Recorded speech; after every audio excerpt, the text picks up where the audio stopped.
On my 8th wedding anniversary, my best friend decided to send me a gift. A photo.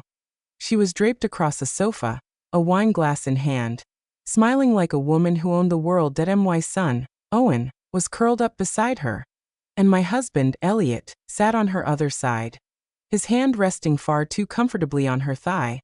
They looked like a happy little family. I stared at the image, then typed out 2 words in reply. How perfect. Half an hour later, Elliot stormed through the front door. His voice thundered through the hallway.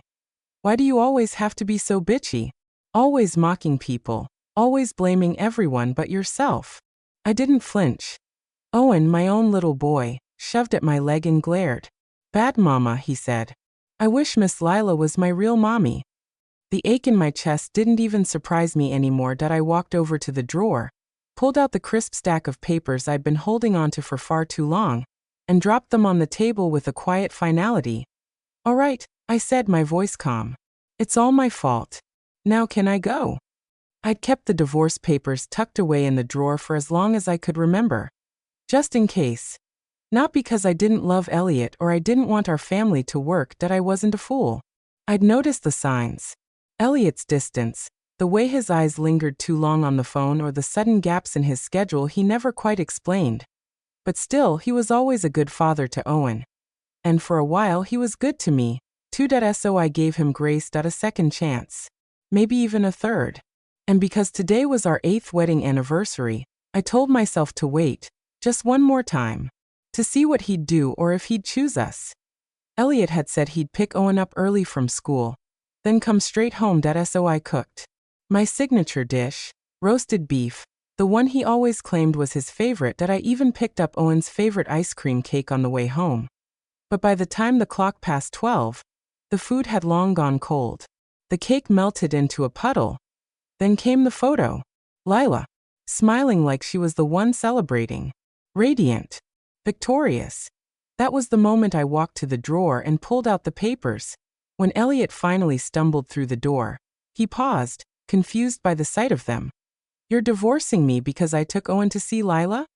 His jaw tightened. You know how bad things have been for her since her parents died in that gunfight. I told you I was going to visit her today. No, I said, my voice cool. You conveniently forgot to mention it.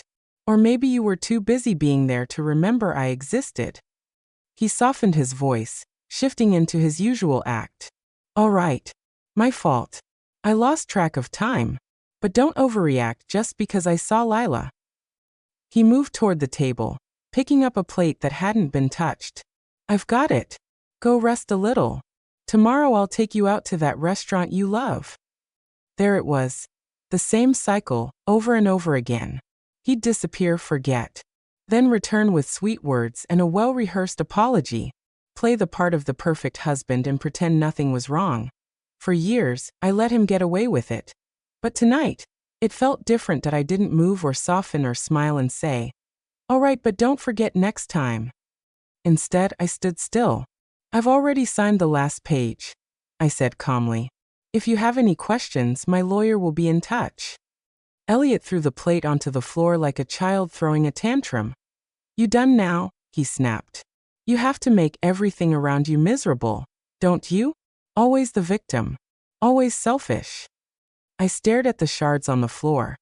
You can think whatever you want, I said. But I'm done living a life like this. He scoffed. Don't you dare say that I was wrong for visiting her. You forget. It was you who turned her into this. Me and Owen were just making amends on your behalf. Making amends on my behalf? I blinked slowly. What exactly was I supposed to apologize for? I once called Lila my best friend. That we grew up together, just the two of us at first. Thick as thieves, inseparable. Then I started dating Elliot, and suddenly, it was the three of us. 3 kids born into different corners of the same underworld. That my family ran casinos. That Elliot's dealt in drugs. And Lila? Her parents supplied the weapons that fueled it all. Once, years ago, Lila's family arranged a secret meeting at one of my parents' casinos. A deal not meant for teenage eyes.